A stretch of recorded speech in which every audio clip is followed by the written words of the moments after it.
oasis, open landscapes for movement, and peaceful environments designed for deep rest. It's a community where you can live healthier, longer, and better, and beyond wellness. Sandari is a smart investment, perfect as a retirement home.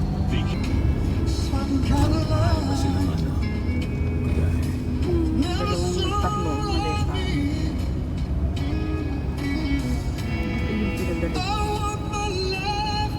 Ayan, yung maleta.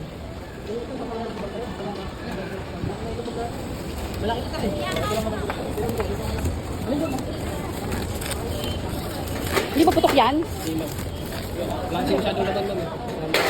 Oo. Eh kasi hanggang 20 lang talaga eh.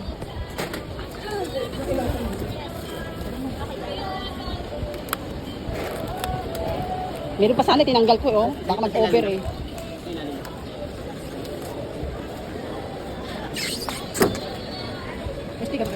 Ha? Opo. Pinapunta kami dito eh. Hindi pa. Okay yan, kilala ko yan kasi puro barya binayad ko eh. Patawagin ako yan.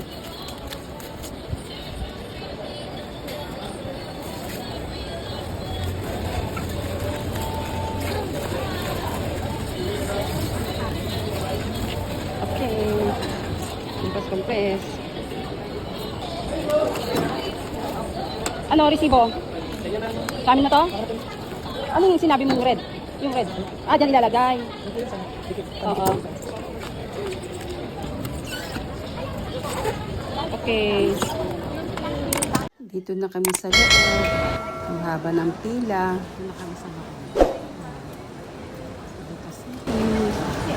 Pauwi na kami. Tapos na ang bakasyon. Maraming pila.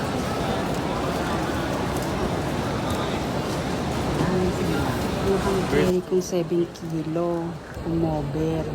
Kaya magbabayad ako ng over kilo.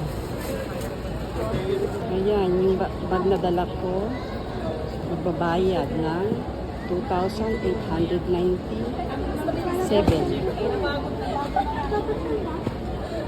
Bayad dyan. Nakapasok ng Japan, hindi nakalabas ng Pilipinas. Pag malaki ang bag mo sa ang carry, kailangan ay check-in. Pasakay na kami ng airplane.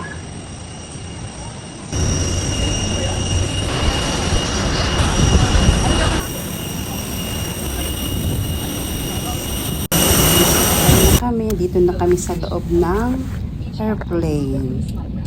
Malapit sa bintana.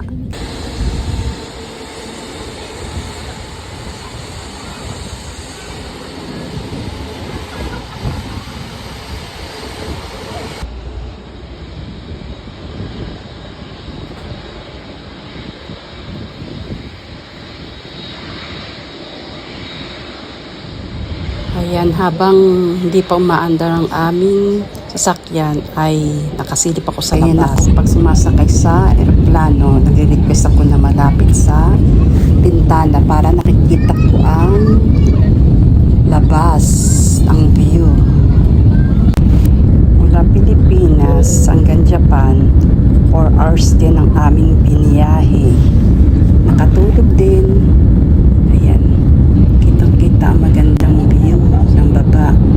Ibig sabihin niya malapit na kami sa Japan, sa Narita Airport.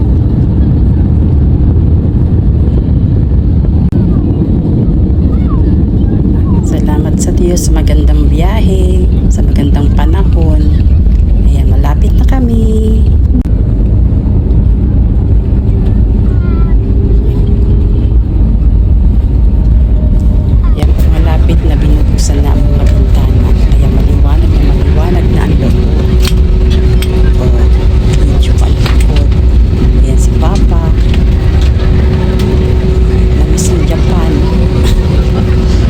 Welcome to Japan. Nandito na kami.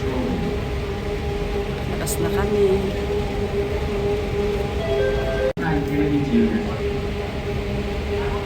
May nagsasalita sa likod ko. May nagsasalita sa likod ko.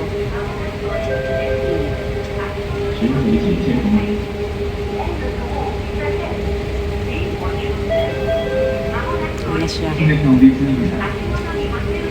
Yung robot nagsasalita, naglilinis siya. Narita Airport.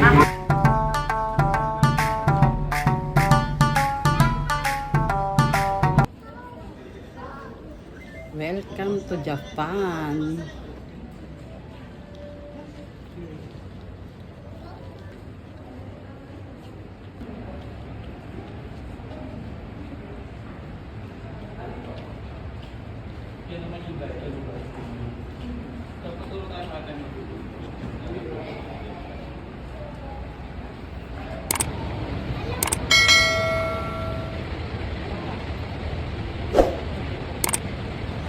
Dito nakasakay ang aming mga maleta dahil ang aming sasakyan ay naandoon sa parking at kukunin na namin.